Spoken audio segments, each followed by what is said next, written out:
এই যে বাঘ জীবজন্তু এরা মাংসাহারী, এরা মাংসাশী প্রাণী, কিন্তু মানুষ শাক সবজি ফল মূল দুগ্ধজাত দ্রব্য। আজকের কথাটা চিন্তা করি, আজ এত মানুষের জন্য কি তৈরি হয়েছে? কোন জীব হত্যা হয়েছে? হয়নি। সকল জীবের জন্য ব্যবস্থা করা হয়েছে, কাউকে হত্যা করা হয়নি।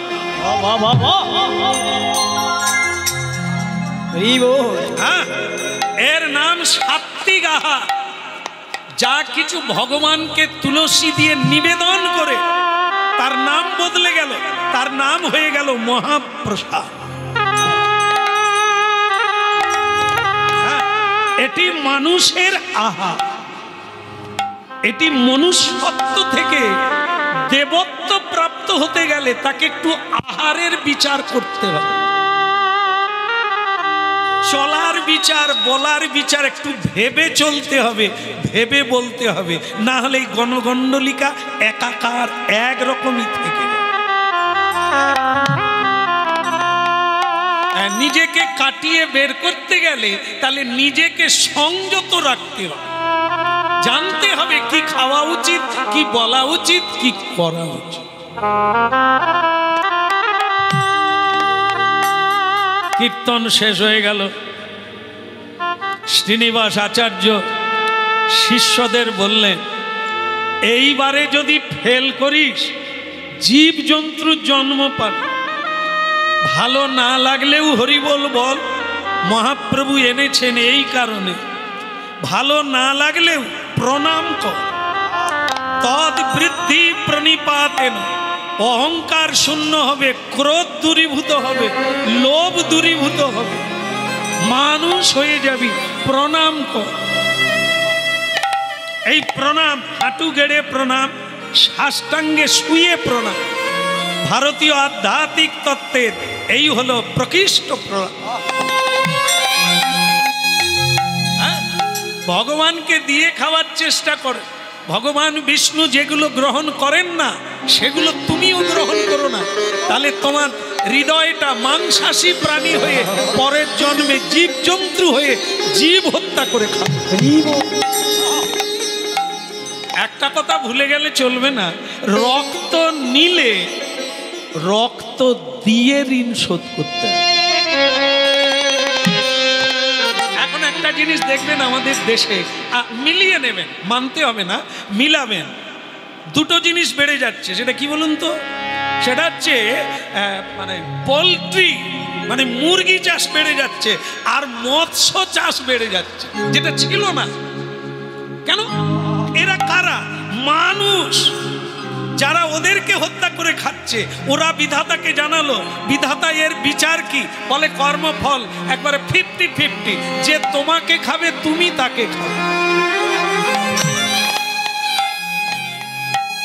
ওরাই জন্ম নেবে পোলট্রির ভেতরে, ওরা মুরগি হয়ে জন্ম নেবে, ওরাই মৎস্য হয়ে জন্ম নেবে, ওরা খাবে, আবার ওদেরকে তারা খাবে।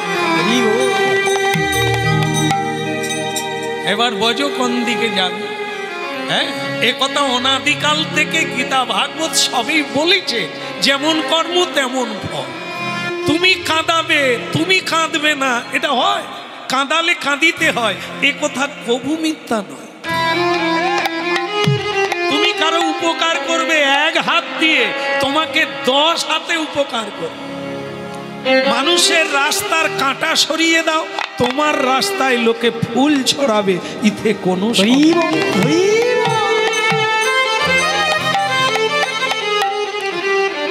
বাড়ি পৌঁছে গেল। ভক্তমণ্ডলী মায়েরা, বিয়ে করে ছেলেটা যাচ্ছিল, ভেতরে ভীষণ লাগলো, তাহলে কি আমি ভুল করলাম? আমি কি ভুল করে ফেললাম?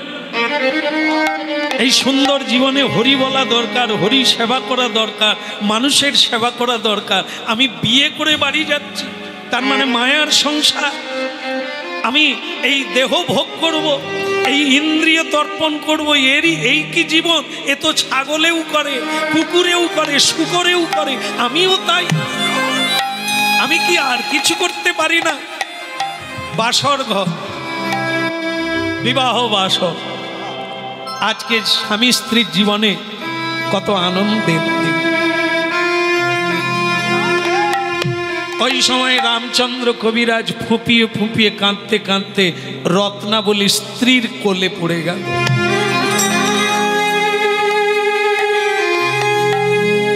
বলো না আমারে ভুলিতে তাহারে, সুধামাখা হরিনা মধুমাখা জি কৃষ্ণ। বলো না আমারে ভুলিতে তাহারে, সুধামাখায়ে কৃষ্ণ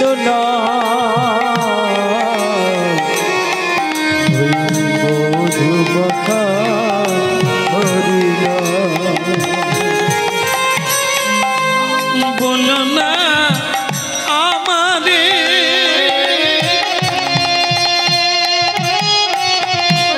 ভুলিতে তাহারে, সুধামাখা কৃষ্ণ না মধুমাখা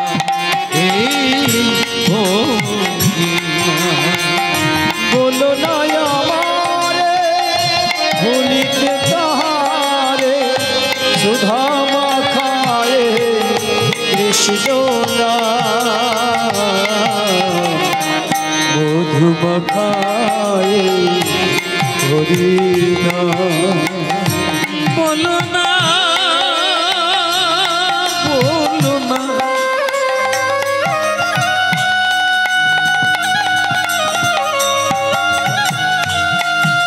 বলো না আমারে, বলো না আমারে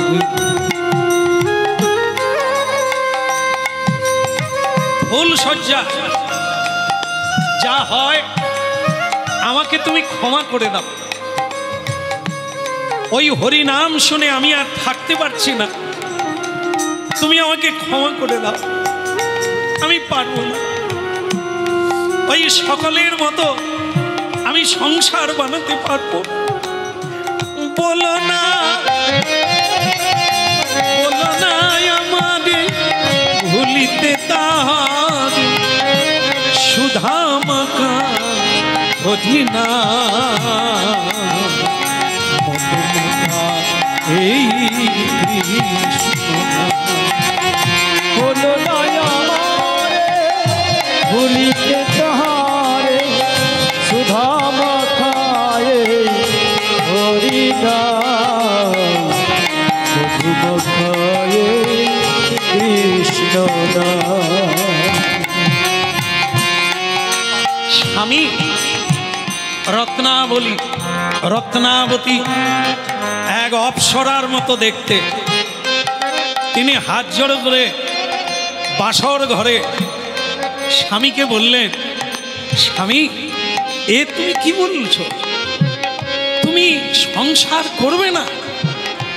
না, সংসার তো করা যায় না, সংসার হয় টেনে নেয়, কিন্তু আমি হরিনাম শোনার পরে, ওই গুরুজির বদনে হরিনাম শোনার পরে আমি সিদ্ধান্ত বদলে ফেলেছি, আমি আর এ সংসারে থাকবো না, আমি নিতাই বলবো, আমি গৌর বলবো, আমি বেরিয়ে পড়বো পথে। বলো না আমারে ভুলিতে তাহারে, সুধামাখা হরিনা কৃষ্ণ মধুমাখা বলো না আমারে ভুলিতে তাহারে, সুধামাখায়ে হরিনা মধুমাখায়ে কৃষ্ণ। ওই নামি মোর ধ্যান, নামি মোর জ্ঞান, হরি নাম মোর ধ্যান, নাম মোর গান। নাম মোর ধ্যান, হরি নামি মোর জ্ঞান, হরি নাম মোর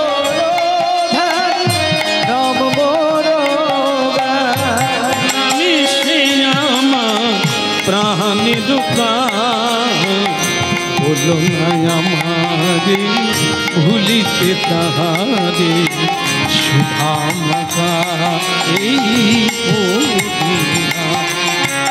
ভুলো না আমারে ভুলিতে তাহারে সুধা মাখা এই মদিনা।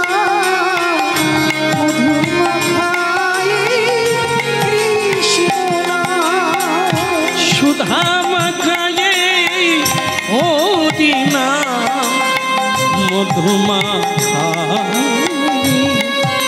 কৃষ্ণ। এই সুধা মাখা মদিনা মধু মাখা কৃষ্ণ। ভালো লাগে না? আমাকে তুমি বিদায় দাও স্বামী, আজকে ফুল সজ্জার রাত্রে। এ তুমি কি বলছো? আমি বেজে নিলাম, আমি জেনে নিলাম তোমার হরিনাম শুনে অন্তরাত্মা হরি ভক্ত হতে চাইছে, কিন্তু আমি কি করব? কেন তুমি আমাকে জড়িয়ে নিলে? কেন তুমি আমাকে পত্নী রূপে গ্রহণ করলে? আমি কি নিয়ে থাকবো?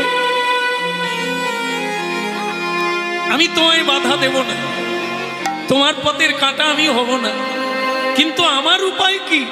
আমি কি নিয়ে থাকবো?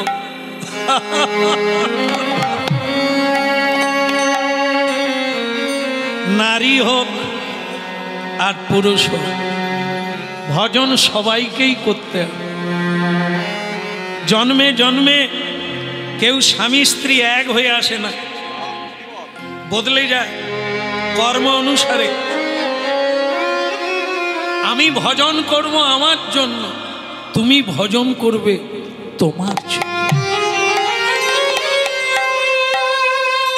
এই দেহভোগ, স্বামী স্ত্রীর মিলন, এটা তো জীবজন্তুরও হয়। এতে কিসের জন্য? এটা কাম উপভোগের জন্য জীবন নয়। এই মানব জীবন অতি দুর্লভ। ৮০ লক্ষবার জন্মের পরে কীট পতঙ্গ, কৃমিকীট, পশু পক্ষী, বনলতা, জীব জন্তুর পরে তবেই মানব জন্ম। সেটা এইভাবে হারানোর জন্য জন্ম নয়। তাই তুমিও হরি ভজন করো, আমাকে তুমি মুক্তি দিয়ে দাও, আমাকে তুমি মুক্তি। ভাবতে পারে আমরা যদি এই রকম বুঝতে পারতাম, বিয়ের আগে যদি হরিনাম শুনতাম, আমরা যদি গুরু সঙ্গ করতে পারতাম, ছিটে ফোঁটা যদি আমার মা বাবা আমাদের বলতো তোরা সাধুর কাছে যা, তোরা গীতা পড়, ভাগবত পড়, রামায়ণ পড়, তাহলে আজকে আমাদের এই দুর্দশা হতো না। তা যখন আমরা জানতে পারলাম, তখন আবার অন্যভাবে জানলাম। এই আমার বন্ধু, হ্যাঁ, এই সুরাপানের বন্ধু, এই আমার ঠকবাজির বন্ধু, এই আমার ব্যবসার বন্ধু, এরা আমাকে বিভিন্ন দিকে টানে। তাই আমরা ভেসে গেলাম, সাধুর সঙ্গ পেলাম না, আর এই সত্যি কথাটা জানতেও পারলাম।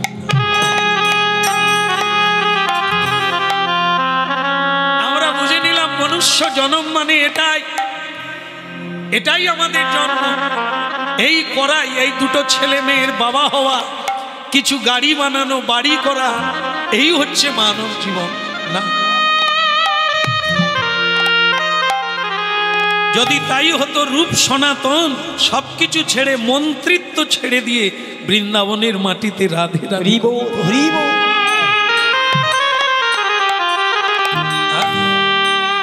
ভক্তমণ্ডলী মায়েরা, রামচন্দ্র কবিরাজ বললেন, রত্নাবতী তোমার নামও যা, তোমার কাজও তা। তুমি বুঝতে পেরেছো এটাই আমার স্বামী।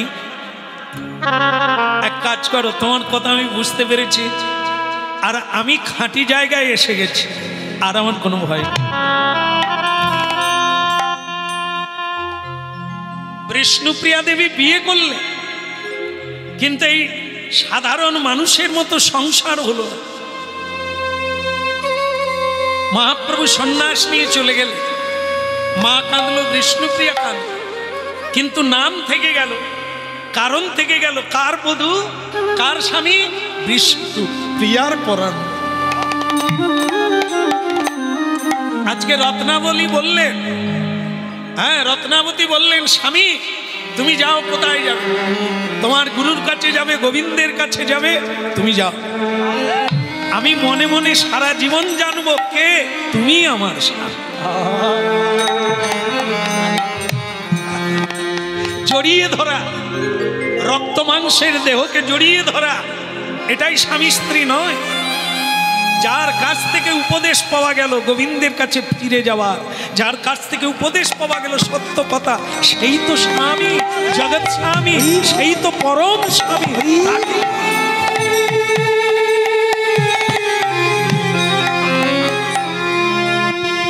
ভালো লাগলো তোমার কথা শুনে। আজকাল পুরুষ বলে চুলটা ভালো করে বাঁধো, লিপস্টিক দাও। আমার বন্ধুরা আসবে, তোমাকে দেখে যেন তাদের ভালো লাগে, মডার্ন লাগে। এই হচ্ছে নরকগুলিয়ার শকুনের দল। শকুন, হ্যাঁ, উঁচু ডালে বসে থাকে, লক্ষ্য রাখে শ্মশানের দিকে, ভাগাড়ের দিকে, কখন একটা মরা দেহ পড়বে, ছিঁড়ে ছিঁড়ে খাবে। তা আমরা মনে করি এই দেহটা ওই খাবার উপভোগের দেহ, পূজার দেহ নয়, সেবার দেহ নয়, আর উৎসর্গ করার দেহ নয়। এ হচ্ছে শুধু ভোগ করা, ছিঁড়ে খাবার দেহ। ভুল। এই জন্য বুঝতে পারে না বলেই দেহ সম্বন্ধীয় মানুষের এত দুঃখ, সংসারে এত যন্ত্রণা, চাওয়া পাওয়ার বিবাদ লেগেই আছে। তাই স্বামী, আমি বুঝতে পারলাম যদি কুমারী বেলা বিয়ের আগে এই কথাগুলো শুনতাম, আমার বিয়ে হতো না। তবু ভালো তোমার মতো মানুষকে পেয়েছি স্বামী রূপে। আমি যেন বাধা হয়ে না দাঁড়াই। ভাগবত শুনেছি বাবার কাছে। ভাগবতে চতুর্শন ঋষিরা যখন বৈকুণ্ঠে গিয়েছিলেন ভগবত দর্শনে, তাদেরকে জয় বিজয় বাধা দিয়েছিল। আর বাধা দিয়েছিল বলে তাদেরকে মর্তধামে অসুর কুলে জন্ম হতে হয়েছে। এই জন্য এই ভক্তির পথে, ভগবত পথে আমি পত্নী হয়ে তোমাকে বাধা দেব, বাধা দেব না। তাহলে আমাকেও এই অসুর কুলে যেতে হবে, দরকার নেই। আমি তোমাকে সাহায্য করবো। বলো কি করলে তুমি খুশি হবে? বলি এইটুকুতে তুমি বুঝে গেলে আমাকে ছেড়ে দেবে? আরে তোমাকে ধরাও যাবে না। ঈশ্বরের চরণে কেন, যে ঈশ্বরের চরণেও যায় না তাকে কি ধরা যায়? এই যে মামলা মোকদ্দমা করে স্বামী স্ত্রীর মিলন হয়, মামলা করে কোর্ট থেকে বলে দিয়েছে এবার ঝগড়া করলে জেলে পুরে দেবে। আর তারা মিলনের সময় মনে করছে কি গো, ঝগড়া করো না, জেলে ঢুকিয়ে দিবে।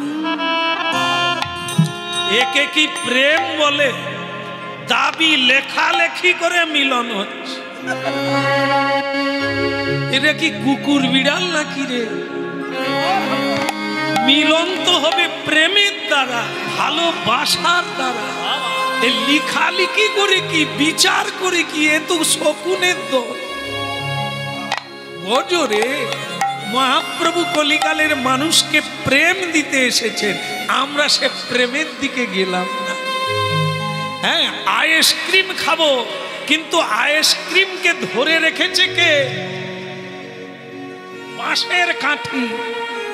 বাঁশের কাঠি আইসক্রিম ধরে রেখে দিয়েছে।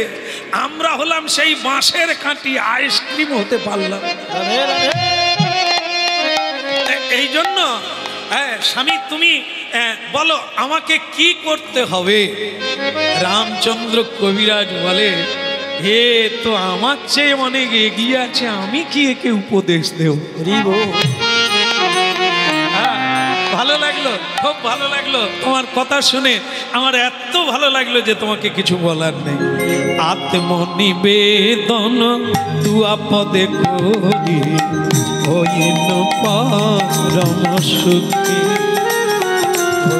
আত্মনিবেদন তুয়া পদে হইল পরম সুখী।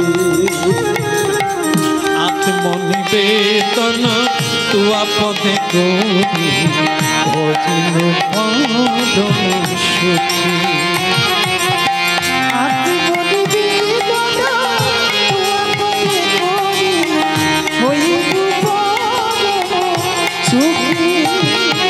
আমার দুঃখ দূরে গেল চিন্তা না রহিল,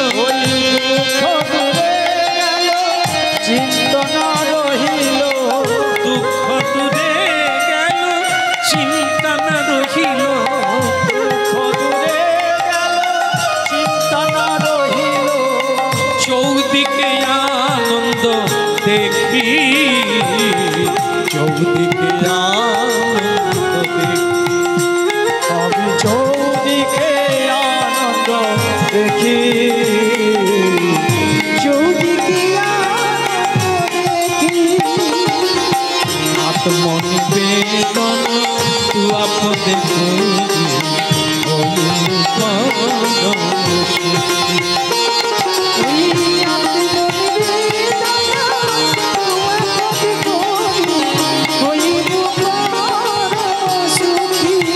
উলুধ্বনি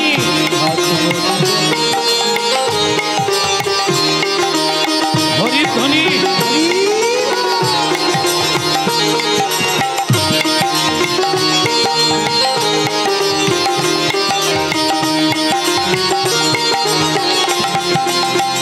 আত্মনিবেদন তুয়া পদে করি হইল পরম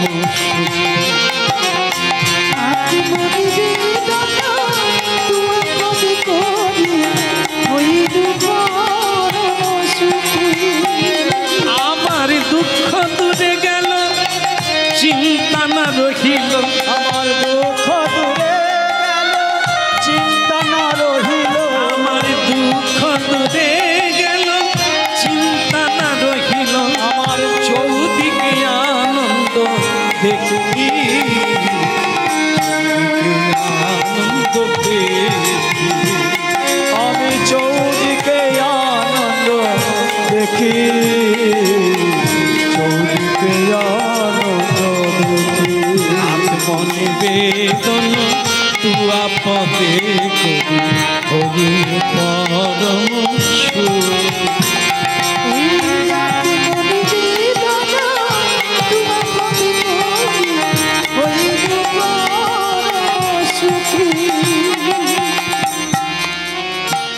সব ফুল পূজায় লাগে না, সব হাঁড়ি ভাঁড় ঘট ভাঁড় হয় না।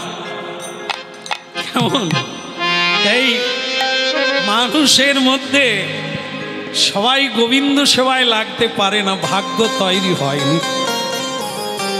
তাই ভক্তমণ্ডলী মায়েরা, এই স্ত্রী পাওয়া ভাগ্যের ব্যাপার, আবার এই স্বামী পাওয়া ভাগ্যবতীর ব্যাপার। দুর্ভাগারা এরকম পায় না। যেমন মা পার্বতী কুমারী বেলা 1000 বৎসর চোখের জলে তপস্যা করলেন জঙ্গলের মধ্যে। তাকে অনেক নিষেধ করা হলো, করলো, মানল না, তপস্যা করলো ভোলানাথকে পাওয়ার। কেন?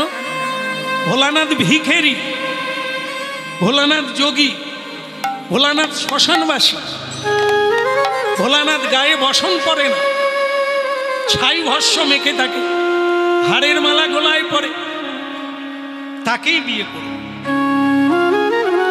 সবচাইতে সুন্দরী, সবচাইতে গুণবতী, যাকে দেবতারাও আশা করে, কিন্তু তিনি একজনকেই আশা করে, তার নাম ভোলানাথ।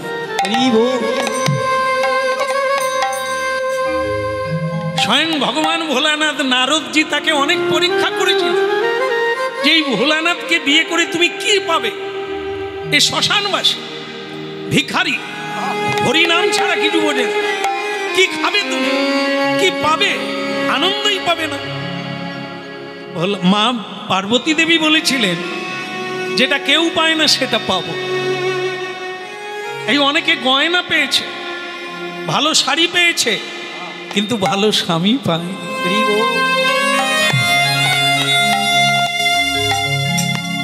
ভালো স্বামী পায়নি। ওই অলংকার পরে, শাড়ি পরে লোকের ভালো লাগাটাই ভালো মনে করে, কিন্তু ভালো স্বামী পায় না। এটা ভালো সুখী হয় না, হতে পারে না। যেটা কেউ পায় না সেটা আমি পাব। আলতা পেড়ে শাড়ি পরব, শাঁখা সিঁদুরকে সম্বল করব, আমি ওনারই সংসার করব, কারণ উনি পরম বৈষ্ণব। মাতাল পাওয়া যায়, ধনী পাওয়া যায়, বৈষ্ণব পাওয়া যায় না। এই পরম বৈষ্ণব হচ্ছে পরমেশ্বর ভোলানাথ, স্বয়ং ভগবান কৃষ্ণ, যার পুজো করে। আবার ভোলানাথও কৃষ্ণের পুজো করে। হচ্ছে তত্ত্ব হর হরি এক আত্মা, যেই হরি সেই হর। তাই ভক্তমণ্ডলী মায়েরা, এর তত্ত্ব গম্ভীর। আমরাই জানবো একদিন, হরিনাম শুনতে শুনতে এই তত্ত্ব ক্লিয়ার। দেখুন, জগৎ জননী মা পার্বতী কি ভুল করলেন? বৈষ্ণবকে বিবাহ করলেন কেন? তার চরণ সেবা করার সুযোগ পাওয়া যাবে।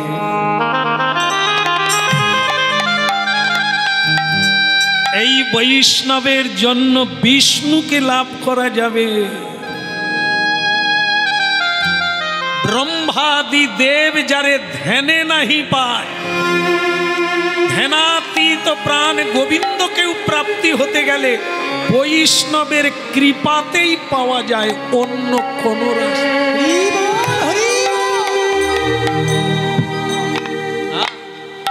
হবে। একদিন আমাদেরও চৈতন্য হবে এইভাবে, শুনতে শুনতে, গড়াগড়ি দিতে দিতে, ভাবতে ভাবতে এগোতে হবে, চেষ্টা করতে হবে। ভেসে গেলে হবে না, গ্রাম খোদের দাস হয়ে ভেসে গেলে হবে না। আমাকে সাঁতার দিয়ে উজানে যেতে, তার নাম সাধনা, তার নাম ভজনা। পাওয়ার একটা লোভ রাখতে হবে, পাওয়ার চেষ্টা করতে হবে।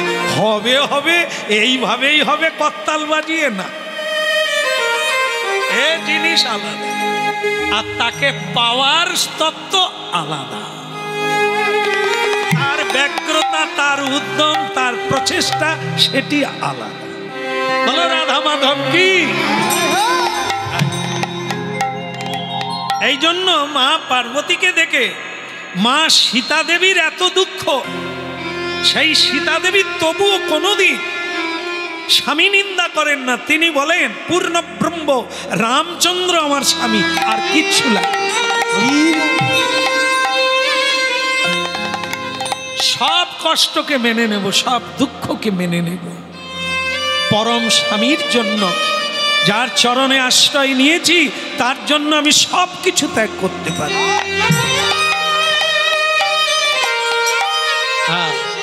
এর নাম হচ্ছে পরম প্রাপ্তি। রত্নাবলী বললেন, স্বামী দেরি করো না, রাত্রি অনেক হয়ে গেল, বলো তুমি কি চাও। স্বামী বললেন, রত্নাবতী, আমি সেই গুরুর কাছে যেতে চাই।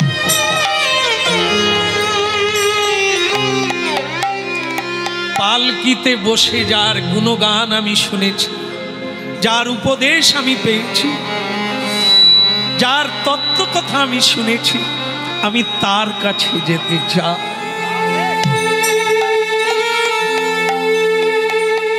রত্নাবতী বললেন, স্বামী বলো আমাকে কি করতে হবে?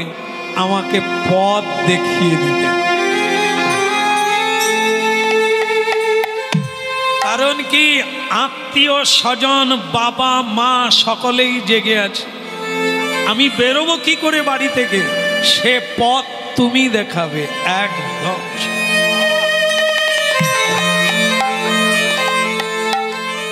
এ সংসার হচ্ছে মায়া দেবীর রচনা, মহামায়া দুর্গা দেবীর রচনা। এখানে কালী পুজো করতে হবে যদি সংসার থেকে মুক্তি পেতে হয়, তাহলে কালী পুজো করতে হবে। কেন না, মা কালীর কৃপা না হলে সংসার থেকে বেরোতে পারবে না।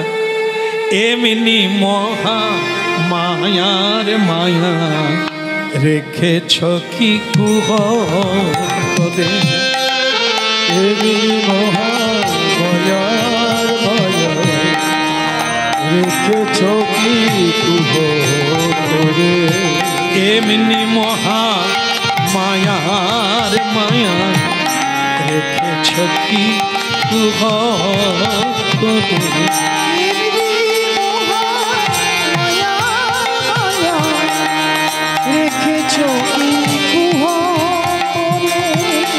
ওই ব্রহ্মা বিষ্ণু অচৈতন্য মানবে কি বুঝতে পারে, ব্রহ্মা বিষ্ণু অচৈতন্য মানবে কি বুঝতে পারে। বলে ব্রহ্মা বিষ্ণু অচৈতন্য এই মহামায়ার কবলে ব্রহ্মা বিষ্ণু পর্যন্ত বশীভূত, মানব আমরা কি করতে পারি। এমনি মহা মায়ার মায়া রেখেছ কি কুহরে,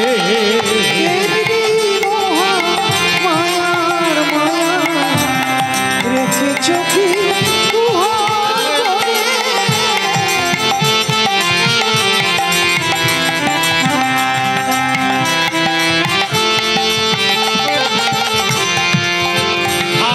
কেটে উনি পাতে মিনি প্রবেশ করে তাতে, উনি পাতে মিনি প্রবেশ করে তাতে। ওগো খাল কেটে উনি পাতে মিনি প্রবেশ করে তাতে, ওই খাল কেটে উনি পাতে মিনি প্রবেশ করে তাতে। পলাইতে পদে আছে তবু পলাইতে নাহি পারে, পলাইতে পদে আছে তবু পলাইতে নাহি পারে। এমনি মহা মায়ার মায়া রেখেছ কি কুহরে,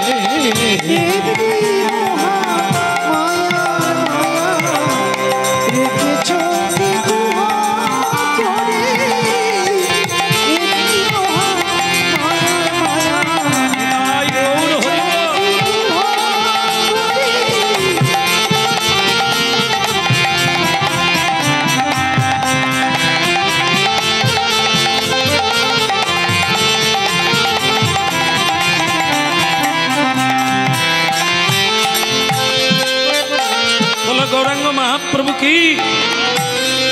আচ্ছা, একটা কথা বিরোধী কথা এলো। সাধুগুরু বৈষ্ণব যারা আছেন তারা হয়তো এই কথাটা শুনে একটু আঘাত পেলেও পেতে পারেন যে কালী পুজো করতে হয়। বলে আমরা কালীর প্রসাদ পাই না, কালী পুজো করি না, আমরা বৈষ্ণব ধর্ম গ্রহণ করেছি, তা আমরা কী করে কালী পুজো করবো? হ্যাঁ, কালী পুজো আমরা যেরকম দেখে আসছি একেই পুজো বলে না। হ্যাঁ, স্মরণ নিতেই হবে। যেমন মা কালীর এক নাম হচ্ছে দুর্গা, দুর্গার এক নাম হচ্ছে মহামায়া, আর সেই মহামায়ার এক নাম হচ্ছে যোগমায়া। এই যোগমায়াই হচ্ছে দুর্গা, যোগমায়াই হচ্ছে মা কালী। হ্যাঁ, তিনি বৃন্দাবনে কাত্যায়নী, আর তিনি লীলাতে যোগমায়া রূপে আছেন।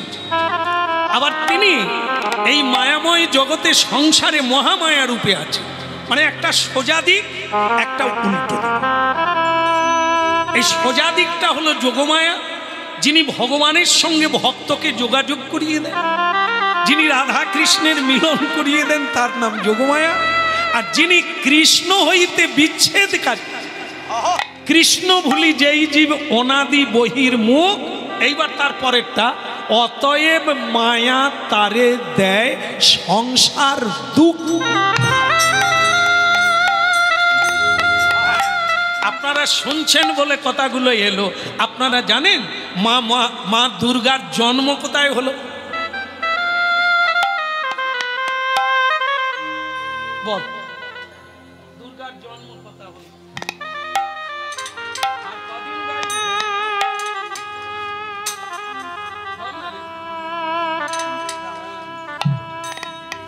বলো রাধা মাধব কি? জানি, এদের কাছ থেকেই আমি শিখেছি। হ্যাঁ, আমার বাবা মা এদের পায়ে ঠেলে দিয়েছে।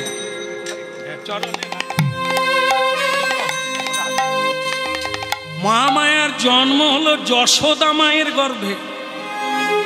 ভাগবত, যশোদা মায়ের গর্ভে যেদিন কৃষ্ণ জন্ম নিল সেদিনই মা দুর্গার জন্ম হলো। এই যে বসুদেব কৃষ্ণকে নিয়ে গেলেন, কাকে নিয়ে এলেন? একটা কন্যা সন্তানকে নিয়ে এলেন, কংসের কারাগারে রাখলো। ভাগবত পড়বেন। আর সেখানে যখন আছাড় মারতে গেল মেয়েটাকে, সে তখন উপরে উঠে গিয়ে অষ্টভুজ দুর্গা হয়ে প্রকাশ হলো। আমি মহামায়া, আমি দুর্গা, আমি ভৈরবী, আমি কালিকা দেবী। শ্রীমদ্ ভাগবত। এই জন্য কেন এলেন মহামায়া জন্ম নিয়ে? কৃষ্ণের আদেশে। যাও দুর্গে, ব্রজং ভদ্রং, ব্রজে গমন করো। কারণ যারা এই পৃথিবীতে কৃষ্ণ ভজনহীন ব্যক্তি, তাদেরকে তুমি সংসার কারাগারে নিক্ষেপ করো। এই মহামায়া। কিন্তু গীতায় কি বললে? দৈবী যে সাগ্নময়ী মম মায়া দূরত্বয়া। আমারই মায়া, আমারই সৃষ্ট মায়া, কিন্তু এর দ্বারা তোমরা জড়িয়ে যাবে, আমি জড়াই না। যেমন জানেন আপনারা কি মাকড়সা চেনেন? মাকড়সা চেনেন? বাহ, ভালো হলো। মাকড়সা সকালবেলা জাল বনে লালা দিয়ে। কেন বনে? অনেক ছোট ছোট কীট পতঙ্গ ওতে জড়িয়ে যাবে আর এ তাদেরকে খাবে। এই জাল পাতা হচ্ছে শত্রুকে ধরার জন্য, খাদ্য জোগাড় করার জন্য। কোনোদিন কি দেখেছে সব জীবজন্তু জড়িয়ে যাচ্ছে, মানে কীট পতঙ্গ, কিন্তু মাকড়সা কি কোনোদিন ফাঁদে জড়িয়েছে? না। মাকড়সাই ফাঁদ তৈরি করে, তার ফাঁদে অন্য কীট পতঙ্গ মশামাছি জড়িয়ে যাবে, কিন্তু মাকড়সা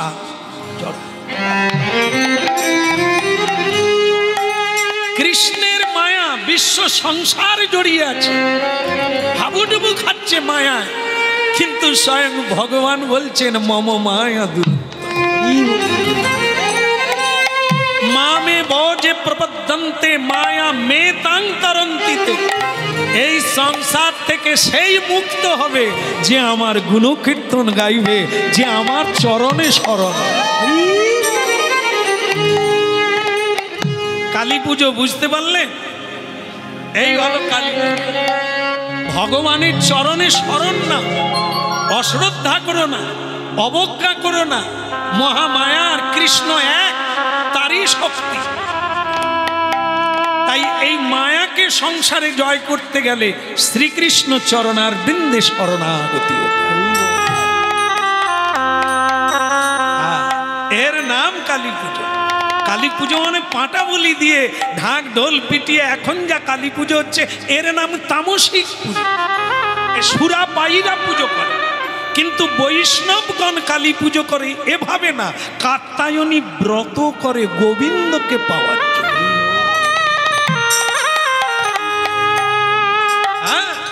আজও হয়। এখনো বৈষ্ণবগণ মায়েরা কাত্যায়নী ব্রত করে। কেন? রাধা রানী করেছে। তো সেই কাত্যায়নী ব্রত পাঁঠা খাওয়ার জন্য নয়, চাল ডাল আর টাকা পয়সার জন্য নয়, কৃষ্ণকে প্রতিরূপে পাওয়ার। এই জন্য হরিনাম শুনতে হবে, সারা জীবন শুনতে হবে। দীক্ষা নিও না, দীক্ষা নিও না। দীক্ষার মানে বোঝো, জীবনের মানে বোঝো, শেষের দিকে নেবে না। বুঝতে পারলে এর কোনো কাজ, তত্ত্বটা বুঝতে হবে না, বোঝা পর্যন্ত কোনো কাজে আসবে। শুনতে হবে। শ্রবণহি মঙ্গলম শ্রীমদা ততং গৃণন্তি ভুরিদা যে জনা। জানলে জানাতে পারবে, লোককে জানাতে পারবে, বোঝাতে পারবে। নিজে যদি না জানতে পারো, হ্যাঁ, লোক যা বলবে তুমি তাই করো। বলে গিরধারী লাল কি রত্নাবলী। হ্যাঁ, তুমি হলে আমার মহামায়া, তুমি না গেট পার করে দিলে। রাসলীলায় মহামায়াই হচ্ছে গেটের দাঁড়ি। মহামায়া না ছাড়লে ভেতরে প্রবেশ করা যাবে। এই বৃন্দাবনে প্রবেশ করতে গেলে তোমার কৃপা দরকার। তাই মহাপ্রভু সন্ন্যাসে যাওয়ার আগে বিষ্ণুপ্রিয়া দেবীর অনুমতি নিয়েছিলেন, মা শচী রানীর অনুমতি নিয়েছিলেন, না হলে হবে না। হ্যাঁ, তাই এখানেও তাই, রত্নাবতী তুমি আমাকে পার করে দাও, গেট পার করে দাও। তো সেই রত্নাবলী ঘোমটা দিলেন, স্বামীকে শেষবারের মতো প্রণাম করে নিলেন। কারণ ইনি চলে যাচ্ছেন, এ জীবনে আর আসবে কিনা তার কোনো ঠিক নেই। আমার কোনো দুঃখ নাই, পেয়ে গেছি, স্বামী রূপে পেয়ে গেছি। উনি যেখানেই ভজন করুক, আমার স্বামী। ভালো হলো, আমিও ব্রতচারিণী হয়ে থাকবো, যোগিনী হয়ে থাকবো, কৃষ্ণ নাম করার সুযোগ পাবো। চলো স্বামী, পথ চলিতে আদি পথ চলিতে আদি বলিতে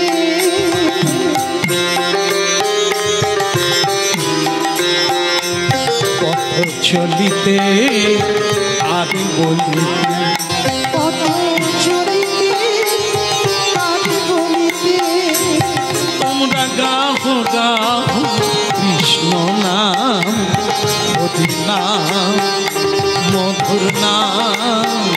তোমরা গাও গাও কৃষ্ণ নাম, হরি নাম, কৃষ্ণ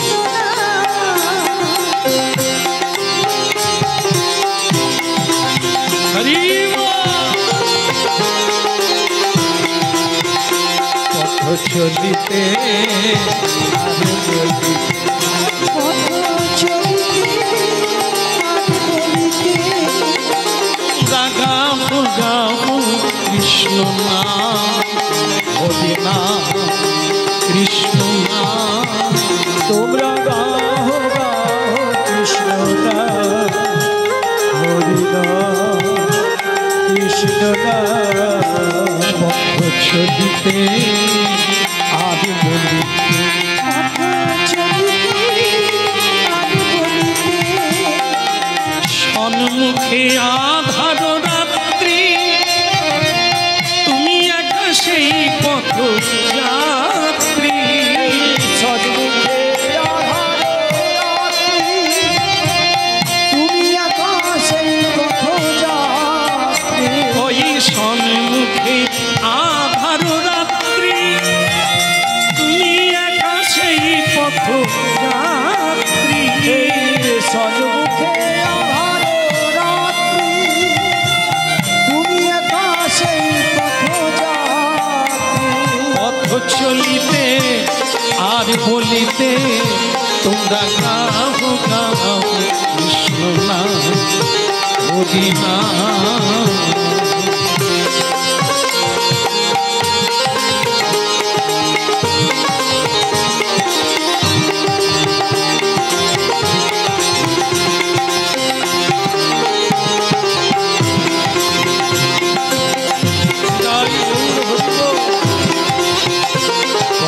চলিতে আর চলিতে আর বলিতে প্রতি নিঃশ্বাসে প্রতি বিশ্বাসে বিশ্বাসে প্রতি বিশ্বাসে গাহু গাহু কৃষ্ণ নাম, হরি নাম, মধুর নাম। তোমরা গাও নাম কৃষ্ণ নাম, হরি নাম, কৃষ্ণ নাম। পথ চলিতে আর বলিতে পথ চলিতে আর বলিতে পথ চলিতে আর বলিতে পথ চলিতে আর বলিতে। তোমরা গাও কৃষ্ণ নাম, হরি নাম, কৃষ্ণ নাম। পথ চলিতে আর বলিতে পথ চলিতে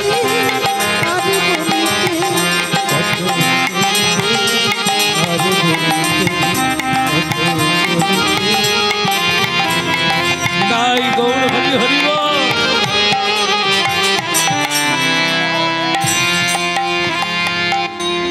বলো শ্রী রাধা মাধব কি।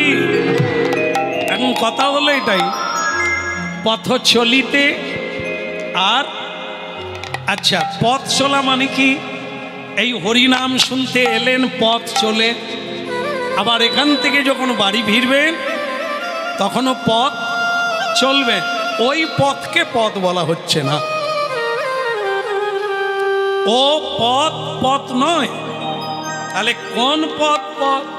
সময়। এই যে আমরা সময় অতিক্রান্ত করছি, এটা হচ্ছে আমাদের পথ চলা। যেখানে আয়ুকাল শেষ সেখানে আমার পথ চলা শেষ। তাই যাবৎ জীব তাবৎ গাব।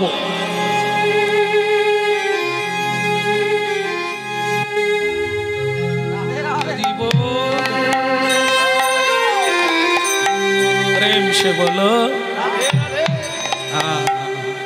তাহলে যতদিন জীবন বাঁচবে ততদিন কৃষ্ণ কথা বলে কাটালে চলা বলা হয়।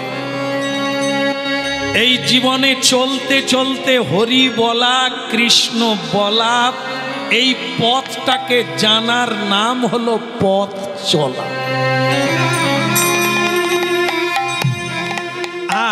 এগোচ্ছেন কি পিছোচ্ছেন আপনি অনুভব প্রাপ্ত হয়ে যাবেন। পিছিয়ে যাওয়াটা কি? কৃষ্ণ বিস্মৃতি। দিনের পর দিন আপনার এই জগতের নানান বস্তুতে রঙে ঢঙে আপনি আকৃষ্ট হচ্ছেন, তার মানে আপনি পিছিয়ে পড়ছেন। আর যদি আপনার ভেতরে এরকম আগুন জ্বলে, আর সংসার ভালো লাগে না, আর এই জগতের রূপ ভালো লাগে না, রং ভালো লাগে না, খাওয়ার ভালো লাগে না, কেবল ভগবত আস্বাদন করতে ভালো লাগে। হরি নামের রুচি যদি কারো হয়, তার মানে সংসারে অরুচি এসেছে।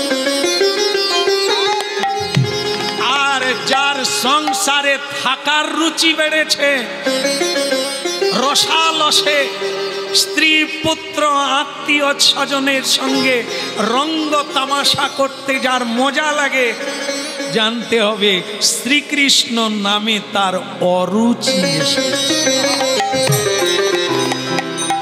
দুটো দিকে কোনোদিন রুচি হবে না, আমাদের রুচি গ্রহণ করার চিত্ত একটা। যদি কারো সংসার আনন্দ হয়, ভালো লাগে, তার হরিনাম ভালো লাগে না। যার ভগবানকে ভালো লাগে তার আর সংসার ভালো লাগে। এ প্রমাণ আপনারা নিজেদেরকে নিয়ে নিজেরা করে নেবেন যে আমার এখন রুচি কোন দিকে, টান কোন দিকে, চাওয়া কোন দিকে। আপনি ওই পথের যাত্রী। পথ চলিতে আর বলিতে রাধে শ্যাম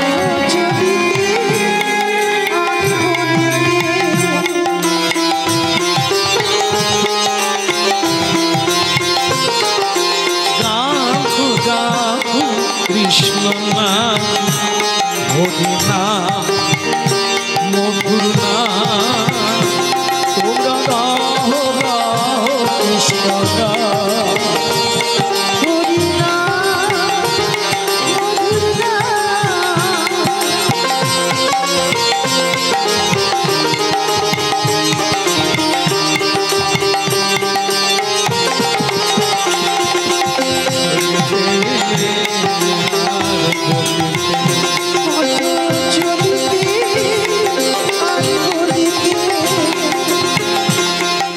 আচ্ছা, একটা তো প্রশ্ন আমরা করতেই পারি রামচন্দ্র কবিরাজকে, তুমি যদি এই হরির পথে চলবে, প্রেমের পথে চলবে, বিয়ে করতে গেলে কেন? আমরা তো প্রশ্ন করতেই পারি, যদি তুমি সেই বাসর ঘরে ত্যাগ করবে তো অযথা বিয়ে করলে কেন? এটাও একটা কথা। হ্যাঁ, অনেকে বলে তুমি বাবা যদি হবে তো হবার মতো হও, বিয়ে করতে গেলে আজ বিয়ে যদি করলে সংসার করার মতো করো, এই একবার বৃন্দাবনে পালিয়ে যাও নবদ্বীপ, কেন বাবা এরকম করো? এরা যারা বলে এরা কোনো পথের লোক না, এদের কথা বাদ দেন। শাস্ত্র কি বলে, সাধুরা কি বলে, ভগবানের উপদেশ কি, এটা সত্য। হ্যাঁ, বাসর ঘর থেকে যে গুরু দর্শনে যেতে চাচ্ছে সে কে?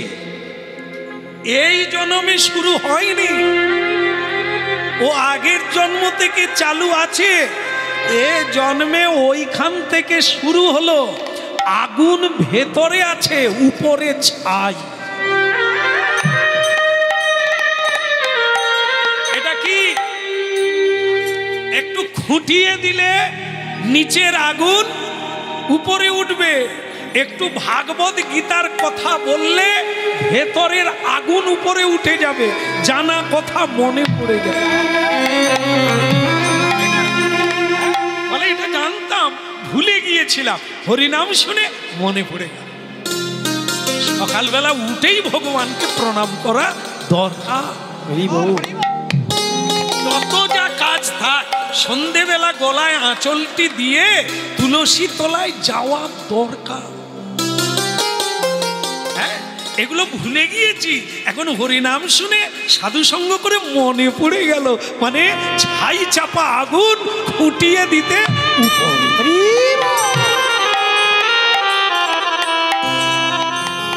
হ্যাঁ, দেখুন আজকে কি হলো, স্ত্রী সেরকম পেল, উত্তমে উত্তম, অধমে অধম। এই যে ভাগ্য করে জন্ম নিলে তেমন পত্নী হবে, আর না হলে পেতনি হবে, ঘাড়ে ধরে সংসারে রেখে দে। কথায় যে বৃন্দাবন, মারের নাম বৃন্দাবন দেখি দে। তুমি এখন চেনো না আমার বাবা কেরোসিন তেলের ডিলার। হ্যাঁ, তোমাকে জেলের ঘানি টানাবো, বিয়ে করে ছেড়ে বৃন্দাবন। হ্যাঁ, এরকম পেতনি পেলে জয়নি, তাই আপনাকে আর কোথাও যেতে হবে। আর এরকম পত্নী পেলে বলবে আমি তোমাকে পার করে দেব। তোমাকে যদি এগিয়ে দিতে পারি, আমারও পদে এগিয়ে থাক। দেখুন, ওই এগিয়ে দিল রাতের অন্ধকারে। হ্যাঁ, রত্নাবতী সবাইকে বলছে আমরা একটু বাইরে বেড়াতে যাচ্ছি। হ্যাঁ, পথ চলতে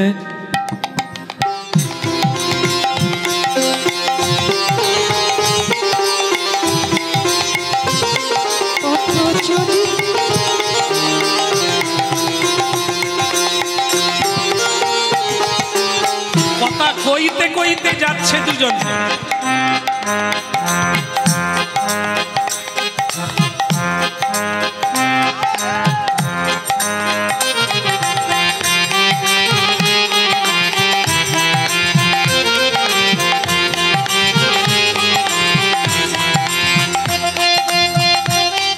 সবাই ভালো আছেন তো? ভালো আছেন না? সবাই খাওয়া দাওয়া করেছে?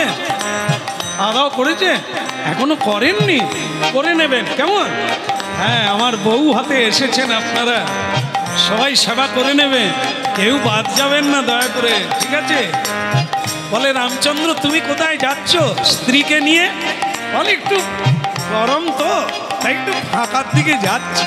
হ্যাঁ, এই কথা কইতে কইতে সকলের আড়াল হয়ে গেল, আর তার স্ত্রী বলে দিল যাও স্বামী, আর দেরি করো না, এই সুযোগেই তুমি চলে যাও, কেমন? আর আমার কথা একটা মনে রেখো, আমার জন্য তোমায় ফিরে আসতে হবে না, শুধু আমি তো আর গুরুচরণে যেতে পারছি না, আমার হয়ে তুমি একটা নিবেদন রেখো, আমিও যেন সেইখানে যেতে পারি।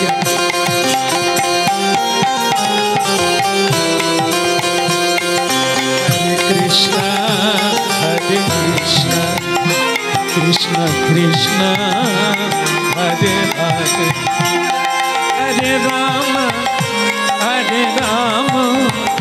রাম রাম হরে হরে।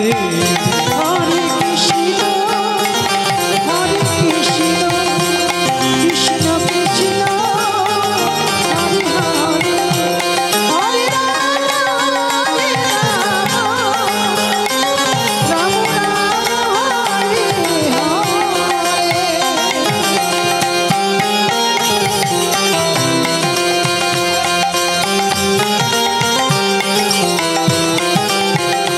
হরে কৃষ্ণ হরে কৃষ্ণ কৃষ্ণ কৃষ্ণ হরে হরে, হরে রাম রাম রাম হরে হরে। হরে কৃষ্ণ কৃষ্ণ কৃষ্ণ হরে হরে, হরে রাম রাম হরে হরে। परम दयाल श्री गुरुदेव की, और गुजरे हो श्री गुरुदेव की, अरेकबार हो परम दयाल श्री गुरुदेव की। आनंदे सीमा नहीं, এই মায়াকে অতিক্রম করা যে কি আনন্দ, সে যারা পেরেছে, যারা করছেন, যারা চাইছে, এ অনুভব তাদের। এই মায়ার অন্ধকার, এই গুহা থেকে, এই ফাঁদ থেকে বেরোতে যে পেরেছে বা যারা চাইছে, এই অনুভবটা, এই মুক্তির স্বাদ তারাই পায়। যারা বুঝতেই পারলো না যে বন্ধন কোনটা, মুক্তি কোনটা, তাদের দুঃখের শেষ নেই। জানতে যারা পেরে গেছে তারাই মুক্তি চায়। শ্রী গুরুদেবের চরণে কাকুত ভয় হয়ে, বিনয়ী হয়ে, গদগদ কণ্ঠে শ্রী গুরু মন্ত্র উচ্চারণ করতে করতে পতিত হলো গুরুদেবের চরণ। অখণ্ড মণ্ডলাকার ব্যক্তং যেন চরাচরম তৎপ্রদং দর্শিতং যেন তস্मै শ্রী গুরবে গুরু ব্রহ্মা গুরু বিষ্ণু গুরুরেব মহেশ্বর গুরুরেব পরম ব্রহ্ম সাক্ষাৎ পরম।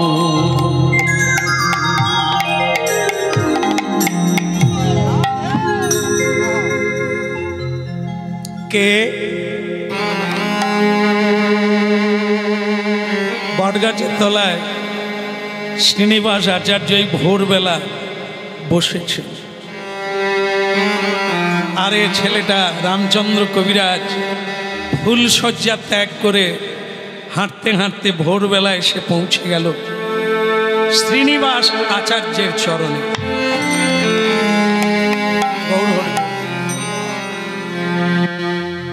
যার কথা শুনে ভেতরে বৈরাগ্য জাগলো, যার কথা শুনে জীবনে বুঝতে পারলো অনিত্য কি নিত্য কি, জীবনে কি করা উচিত কি অনুচিত, যার কাছ থেকে শুনলো তার কাছে তিনিই তো গুরু।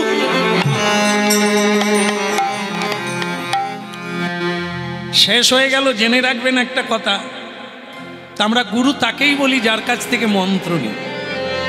হ্যাঁ, তিনিও গুরু, কিন্তু তিনি একজন হয় দীক্ষা গুরু, শিক্ষা গুরু অগণিত হয়।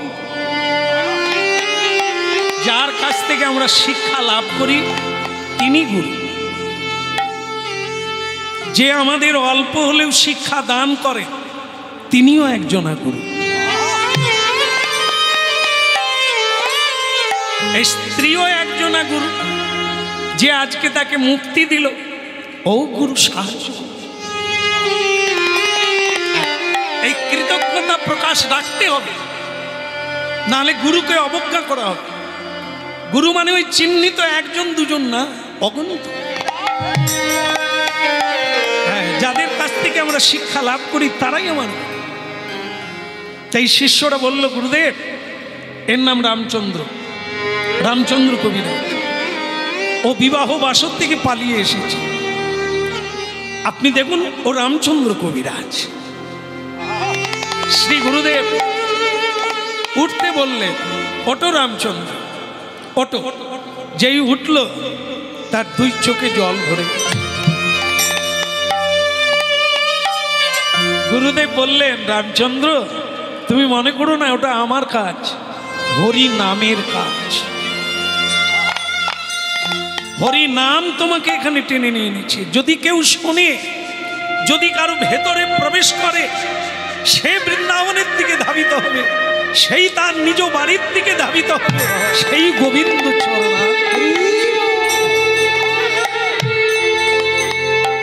ভালো লাগলো, খুব ভালো লাগলো তোমাকে দেখে। দরকার নেই মায়ের সংসারে কি আছে ওখানে, শুধু দুঃখ। এর নাম দুঃখালয়। যেটাতে সুখ বলে মনে হয় ওটাই দুঃখের কারণ। আর এই হরিনাম, কৃষ্ণ নাম, ভগবত চরণার বিন্দু, ভগবানের সেবা, এ হচ্ছে অভূতপূর্ব আনন্দ। যখন করবে তখনও আনন্দ, এর পরবর্তী কালেও তুমি জীবন আনন্দে আনন্দ।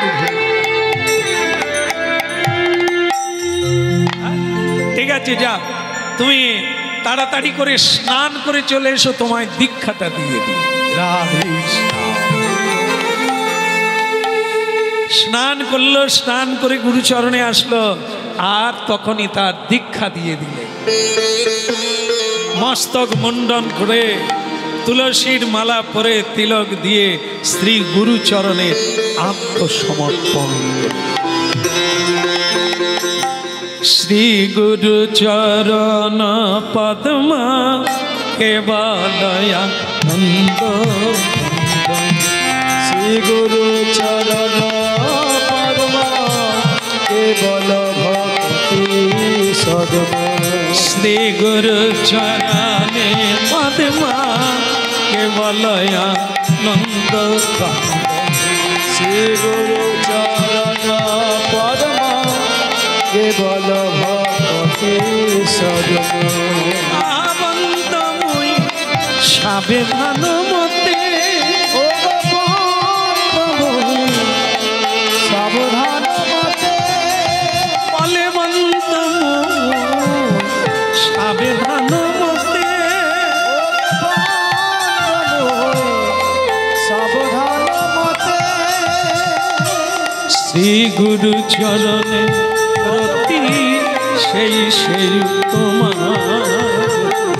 শ্রী গুরু চরণে রতি সেই সেই ভগবতী।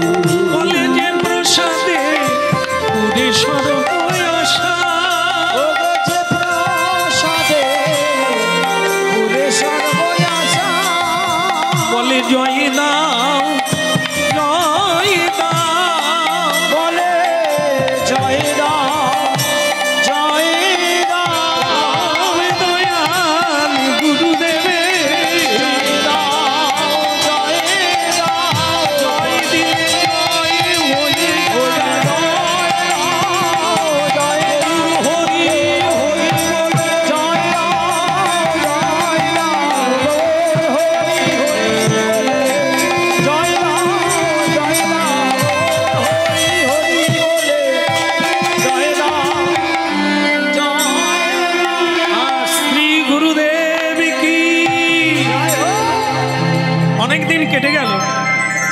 গুরুদেব একদিন রামচন্দ্র কবিরাজকে ডাকলেন, রাম, আগে গুরুদেব এদিকে আয়।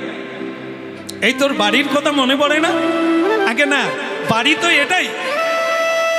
শ্রীপাঠ বলা হয়, গুরুপাঠ বলা হয়। কেন? সেদিন থেকে, যেদিন থেকে দীক্ষা হয়, গুরুচরণে সবকিছু সঁপে দেওয়া হয়, সেটাই তার বাড়ি।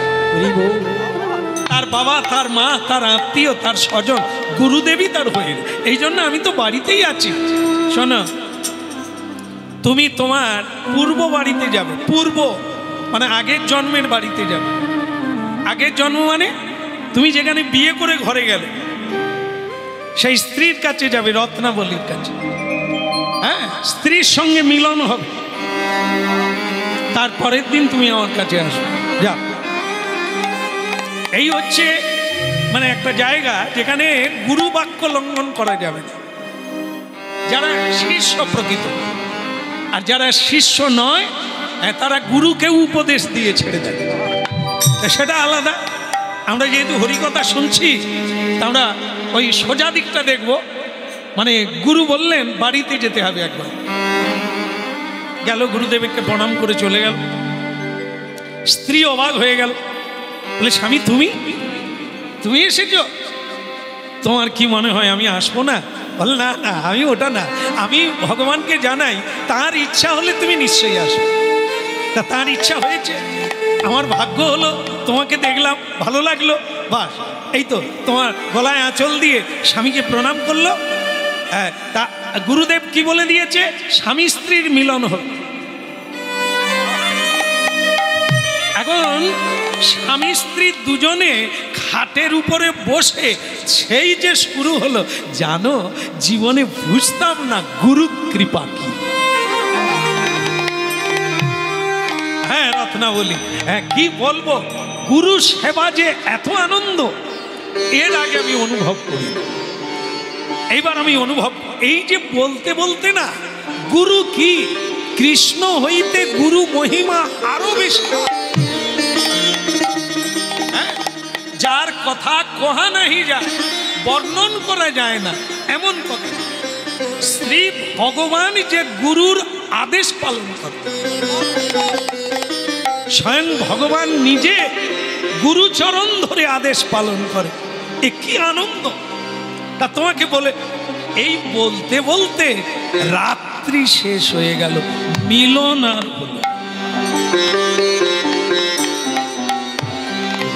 খিদে লাগে না আপনাদের? খিদে লাগে না?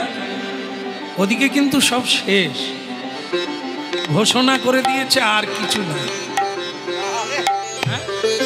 হরিকথা যারা শুনবে বলে ওরকম খাবার বাড়িতে আছে, ও হোক, এটা চলছে, চলুন তাই গৌ হরি। তবে ভগবান যদি রাখে, ভোরবেলাও আপনার জন্য খাবার থাকবে। তিনি যদি না রাখে, ডিঙিয়া গেলেও পাবেনি, লাইন পাবে। বলো রাধা মাধব কি? তাহলে ওদিকের হলো কি না, ওই চলছে, মিলন আর হলো না। সারা রাত্রি গুরু গোবিন্দের কথা বলতে বলতে সকাল ভোর হয়ে গেল। যেই আস্তে আস্তে আস্তে ভোর হয়ে গেল, আর যেই ভোর হয়ে গেল, অমনি রামচন্দ্র বলছে, এই যা রত্নাবতী, আমার মনে ছিল না, গুরু সেবা, গঙ্গা জল আনতে হবে, ঝাড়ু দিতে হবে, গুরুদেবের গায়ে তেল মাখাতে হবে। আরে সর্বনাশ, আমার তো মনে নাই, আমি চলি। দেখো, এই গোটা কথার মানে শুরু থেকে শেষ পর্যন্ত মিলাতে হবে। সেটা কি? এই যে অভ্যাস, ভালো না লাগলেও করো। আর সেটা দেখুন জীবনে কিরকম টেনে নিয়ে চলে যাচ্ছে অভ্যাসটা। গুরু সেবার জন্য জল বইতে হয় প্রতিদিন, আজ করা হয় না, আমাকে যে চলে গেল। কিন্তু কিছুটা রাস্তায় গিয়ে তার মনে হলো, গুরুদেব বলেছিলেন মিলন হতে হবে, তা তো হলো না। গুরুদেব যদি বলে, আমি কি মিথ্যে বলবো? আবার ফিরে এলো, স্বামী স্ত্রীর মিলন হলো, বাস অতি দ্রুত বেরিয়ে গেল। গুরুদেবের চরণে প্রণাম করলেন, দেরি হয়ে গেল অনেকটা। ওখানে আর একজন শিষ্য ছিল, তার নাম নরোত্তম দাস ঠাকুর।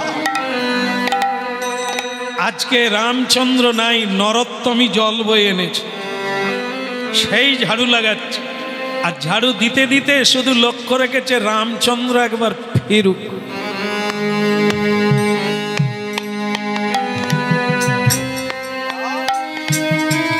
এদিকে রামচন্দ্র কবিরাজ ফিরে এলেন। গুরুজি, গুরুদেব। নরোত্তম বলে, দাঁড়াও, কোথায় গিয়েছিলে? একে দাদা আমি, মানে ওরা গুরু ভাই তো, ও অগ্রজ, অনেক এগিয়ে নরোত্তম দাসটা। তাই বললেন, দাদা আমি বাড়িতে গিয়েছি। বাড়িতে? তোমার না বাড়ি এটা? গুরুই তোমার সাথ, তুমি আবার বাড়িতে গেলে? ছি, তোমার গালে কি লেগে আছে? সিঁদুর লেগে আছে। এটাই শেষ কথা বলে শেষ করব। সিঁদুর লেগে আছে, তার মানে তুমি নারী সঙ্গ করেছ, পত্নীর সঙ্গ করেছ।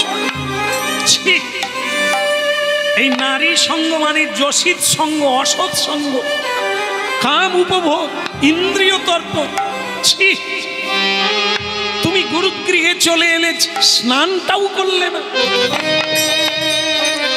একটা দুর্ঘটনা ঘটে গেল। কি? হাতে ঝাড়ু ছিল, ঝাঁটা, ওটা দিয়েই রামচন্দ্রের পিঠে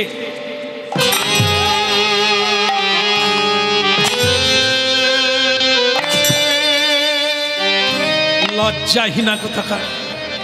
গুরু সেবা করতে করতে পত্নীর কথা মনে হয়ে গেল, আর তুমি চলে গেলে। রামচন্দ্র একটাও কথা বললেন না, সব সহ্য। আমাকে ক্ষমা করে দাও দাদা, আর কোনোদিন হবে না।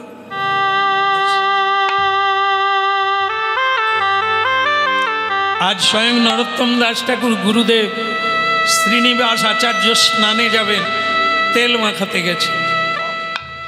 তেল মাখাতে গিয়ে নরোত্তম কেঁদে উঠল, গুরুদেব আপনার পিঠে এত দাগ কেন? ঝাঁটার দাগ, মানে অত্যন্ত সুন্দর দেখতে তো, তাতে যে ঝাঁটা মেরেছে একবারে পরিষ্কার দাগ হয়ে আছে, লাল লাল দাগ। কে মেরেছে আপনাকে গুরুদেব? এমন করে নির্মম ভাবে কে মারল বলুন গুরুদেব? কার হৃদয় এত কঠিন আপনার শরীরে আঘাত করে? গুরুদেব শ্রীনিবাস আচার্য বললেন, হতভাগা, ঝাঁটা কার হাতে ছিল? সকালবেলা তুমি মারলে, ঝাঁটাটা তো তুমি মারলে, কিন্তু গুরুদেব আমি তো রামচন্দ্রকে মেরেছি, আপনার গায়ে লাগলো কি করে? ওরে রামচন্দ্রকে জানিস? ও গুরু ছাড়া কিচ্ছু জানে না। ওকে আমি পাঠিয়েছিলাম, আমি ওর ভেতরে আছি, ও আমার ভেতরে আছে। তুই তার গালে সিঁদুর দেখে তাকে ঝাঁটা দিয়ে মারলি। আমি যে তার ভেতরে আছি, সে যে আমাকে ছাড়া জানে না।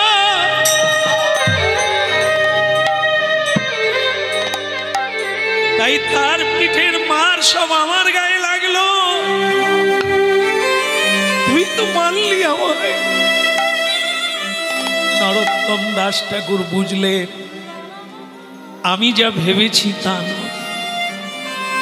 এই রামচন্দ্র কবিরাজ অনেক ওপরে, এ গুরু ছাড়া কিছুই বুঝে না। তাই আমি গুরুদেবকেই মানলাম।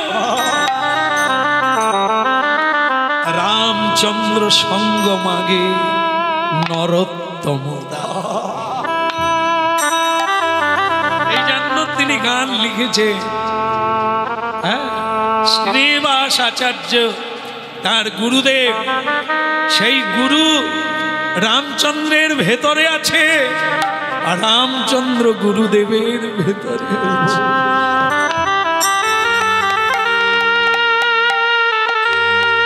নরোত্তম দাস ঠাকুর ক্ষমা চেয়েছিলেন রামচন্দ্রের কাছে, আমি তোমার চেয়ে বড়, ভজনেও এগিয়েছিলাম, কিন্তু তোমাকে চিনতে পারি। তোমার যে এত বড় গুরু নিষ্ঠা আমি জানতে পারিনি।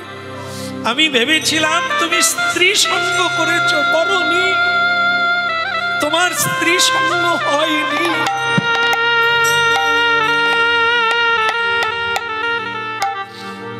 এই রামচন্দ্র কবিরাজ স্বয়ং রাধা রানীর দর্শন পেলেন, রাধা রানীর প্রসাদ পেলেন।